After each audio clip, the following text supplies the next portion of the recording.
All right, and on this short Okay. video here, we're going to go through the Rites of War for the Thousand Sons. If you have yet to listen to our coverage of them, you'll find it linked here as well. Um, you do either you want to know the Thousand Sons or go through that first, and then that way you can hear about the special Rites of War these guys have. For all these videos, the way we're doing is we're going to do a brief recap, a little bit of a refresher on the army, and then we'll go through the Rites of War. Just as we've always done, we're going to start with the limitations to talk about what you restricts you before we talk about the parts that are more exciting.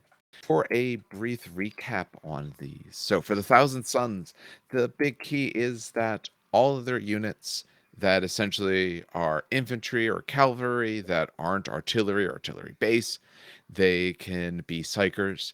Their characters get to have minor psychic abilities. There's 5 of them in the book. You can look through any of those, but they can give them things like allocating a wound or some additional moves, or maybe make your invul save a bit better.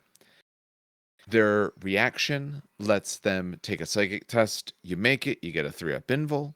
You fail it, you take a Perils of the Warp. Your opponent takes a Perils of the Warp, and then you get a 5-up invul.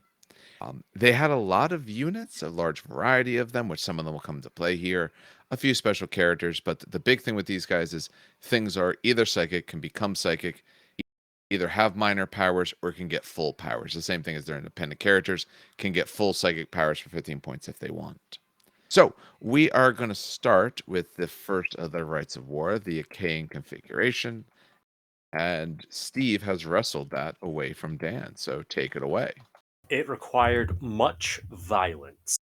So the king configuration, essentially, the Legion has suffered terrible losses, and need to find other ways to bolster their numbers. So they do a little bit of numerology. They um they do a little bit of pokey pokey into magical machinery and special crystals, and they realize that they could make a Yeah. lot of Castellax Akayas, which are their psychic robots. Well, psychic conduit robots, servitors technically, because robots are. So what does this mean? If you're on this rite of war, you um if you take Castellax Akaya Automata as troops, which spoiler, you could do this now. The units must include more than one model. So you're spending at least 280 points, but you're gonna get Castellax as troops. Okay, okay. You don't have to, but if you do, multi model unit. You must include at least one Tech Marine Covenant. Okay, Tech Marines can fix them, so that's kind of neat. Okay, heal wounds on 4s. Okay, okay. I see what they're saying here. And you must have at least one Legion console that's a Praevian. Okay, cool. The Praevian cannot take the Castellax Achaea as his escort, but he can take normal Castellax to open up more weapon options, and he can take Vorax Undomitars. So those are all neat. Cool. So those are the limitations. Basically, the biggest limitations are you need a Techmarine Covenant. That's at least 55-point tax there, and you need a Praevian, which is a little more expensive, but you get cool stuff. What do you get out of the Rite of War, though? Castellax Achaea can we take as non-compulsory troops. If they're within, any model in this detachment using this Rite of War within 12 inches of Castellax Achaea that suffers perils of the warp can choose to allocate all the wounds to the Castellax Achaea instead. So I got hurt. Nah. Robot got hurt. And finally, Castellax Achaea in this detachment are considered to have the line subtype as long as they're within 6 inches of friendly Thousand Sons Psychers, which, spoiler alert, is all the thousands that are infantry. I love this Rite of War. I just literally realized this existed like 10 minutes ago, and I think I'm in love. No. I think I'm in love. So, Um, it's not the most well-rounded core that it's pushing you towards, but it unlocks interesting gameplay options. Tech Marines and Masters of the Forge can heal automata type models, including these Castellax, because they have the Battlesmith rule. If you bring a Forge Lord, he can do it on 2s. I believe the Tech Marines do it on 4s because they give a base 5 of Battlesmith plus 1 for a servo arm. And the fact that the Castellax could take psychic damage perils damage for squads is phenomenal because the Castellax have a built-in 4-up adamantium will. So on a 4-up, they're saving against that damage, which is great.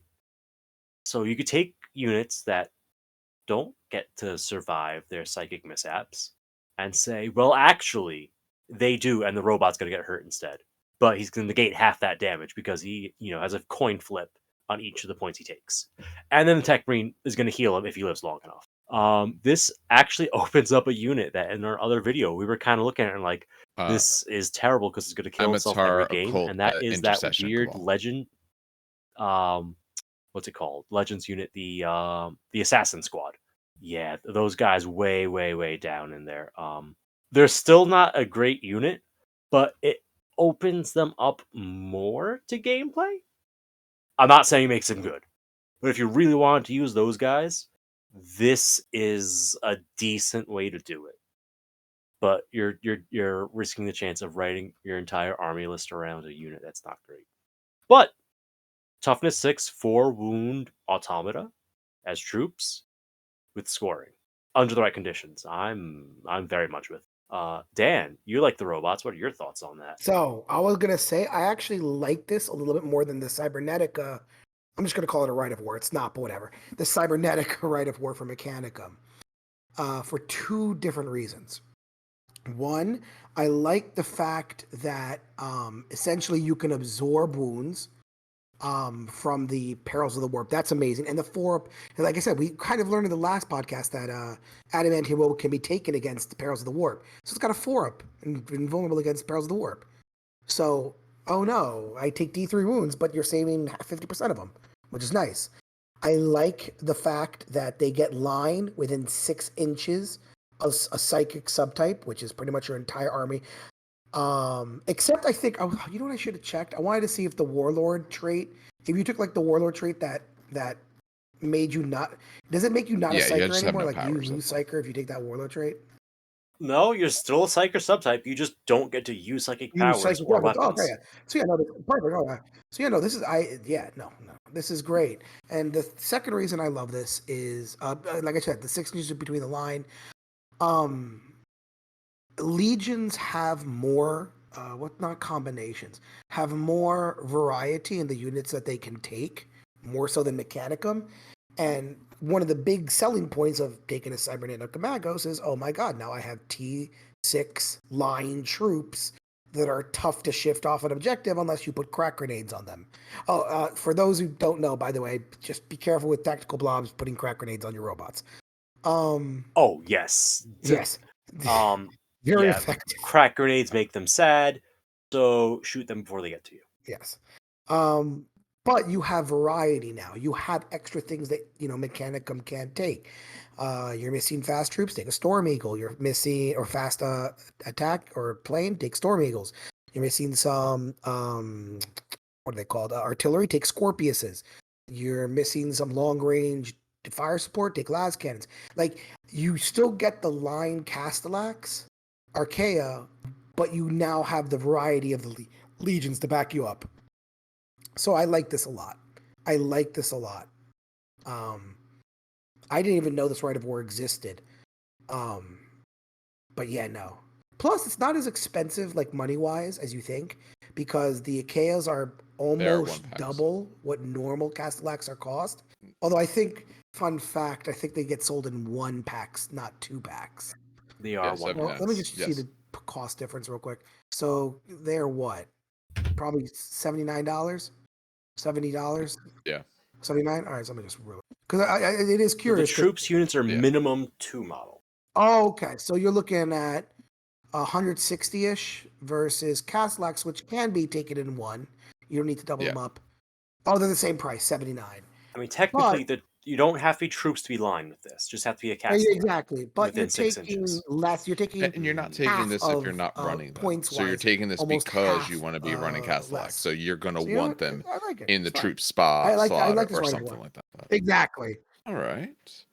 We have the Guard of the Crimson King. as our second one, and Dan is going to take that. All right. So the second one, of course, is an old goodie, an old one that used to exist, came back. The Guard of the Crimson King.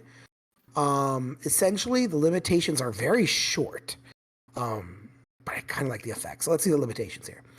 First of all, the detachment using this Rite of War must include either Magnus the Red, Aramon, or a Legion Praetor, a Legion Cataphracti Praetor, or Legion Tartarus Praetor, upgraded to have Psychic Discipline. All right? So you need Aramon, you need Magnus the Red, or you need one of the Praetors with the Psychic that's the only Discipline limitations. upgrade. On top of that, you cannot use this as an allied detachment. Yes, it is. So this is the shortest of all the rules. I think it's the shortest amount of limitations we've had. No, it's not that. I think it's the shortest ones we've had, and like the least restrictive. Yeah. It's like, hey, you're gonna play Thousand Suns, and they're your primary detachment. Take a Praetor and make it your no! So this is, I think, one of the least restrictive we've had in a basically, while. You can't use it with the Delegatus. That's like the list of restrictions in all reality. Damn. So, what are the effects? First of all, the controlling player may designate up to 6 units from a detachment using this Rite of War that are made up entirely of models with infantry unit type. These units gain the Deep Strike special rule. When these units are deployed as part of a Deep Strike assault, they gain the Fear 1 special rule for the duration of the turn in which they deploy to the battlefield. Sekhmet Cabals are now troop choices as well. So now, this is where I'm going to grin ear to ear, and I apologize for anyone who doesn't want to play this, but is now going to rapidly start collecting models. Ahriman had the wonderful, wonderful ability of putting people back in reserve. 3 units, as a matter of fact. Yeah. So, does it actually tell you when you're supposed to visit? May designate from a detachment. Who's going to deep strike? Yeah. So you designate 6 units who are going to deep strike. You deploy your army, leaving 3 units off on deep strike assault. Right? Then, depending on how the other person played, you take the units that you just gave deep strike assault and using Ahriman, take them back off the table, put them back into deep strike assault, and now they have Fear 1 when they come on the table. Yeah. I don't think that's as good as you think it is, because you have to designate who gets the deep strike rule before you deploy. Oh, I know. So your opponent knows these 6 units are. If you're keeping 3 off the start and then yoinking 3, you might as well just keep all 6 off to begin with. But true. But it's also a great mind game. Or if you deploy all 6, you could take 3 off afterwards, but then you're getting only half. You're getting half the Rite of War's effect. That's exactly. Well, it's not that. It's just. Well, no, it's more of a mind game. You designated 3 on the table. I thought you were a corn player. Why are you doing Zinchi and bullshit? Why are you doing Zinch? Corn until the rules come out. No, it's all about like it's brain fuckery essentially. Here are 3 units on the table that now I give deep strike to. Wait, why are they on the table? It throws your opponent off essentially, heavily. And not if they know how to read. It's not that. It's not the knowing of the rule, Dave. It's more of, all right, so now I'm going to plan to deploy thinking that those 3 are going to go off the table. And then you're like, you know what? No, they're going to stay there. The big thing with I'm going to redeploy these other 3. If you want to use that. I mean, giving them deep, but if your goal is to try and trick your opponent, that only works if you deploy first. If you deploy second, you're not gaining anything by doing that. So this Rite of War still does a lot for you, even if you go second, because you get the deep strike stuff that naturally. Most things in the game don't have the deep strike rule. All the units you looked at didn't have it, and you get a lot of choice as long as you're infantry, so you just can't put it on your special contemptors. Essentially, there's some other things, but for the stuff that you might be taking or thinking to start with. So, could you imagine 30 Sekhmet Cabal? Like 5 times 6, 30 Sekhmet Cabal just landing on the battlefield in front of you. I don't have to imagine it. I lived it. Wait, 1.0 and 2.0. Well, I fought alongside it in 2.0. So talk about I played in a I don't know how universal this experience is, but I played in a big silly mega battle. It was 4v4, 2,000 points a player. It was traitors versus loyalists. We ended up actually rotating players halfway through, so everything's questionable accuracy-wise. But I mean, it was really cool to watch that. You know, like where's the Thousand Suns player deploying? Oh, don't worry, he'll show up. And then all of a sudden, he teleports in, and the enemy backlines. Oh my god, they're behind the walls, and everyone had to scramble to reorganize their forces to fight them. It was really fun to watch, but it was also Yes. 8,000 points aside. Base, but if Oh. you want a power, Well, I mean, weapon, It's Segment not a it'd be typical game. 300. Segment are how much? 275. Yes. 300. So then 300 times 6 is 1,800. Yep, That's not leaving bad. you exactly enough points for a Praetor. Yeah, And you now have 0 scoring units. May God help you. but Wow. who needs scoring when there's no one on the table? Sekhmet are not that strong, Dan. No, Not but- even close. No, they're not. All but you're getting are some psychic powers. You won't even have points But- left but for Power Fist. having 30 Sekhmet deep No. strike assault when they normally couldn't, now with psychic powers, and It's then not charging. half as good as you think it is. Because they're Uh, only reaching strength 8 at most on AP3. Because you don't have any weapon upgrades on the squad at all. They just have Akaying Force weapons. And the psychic powers are not at what they were last edition.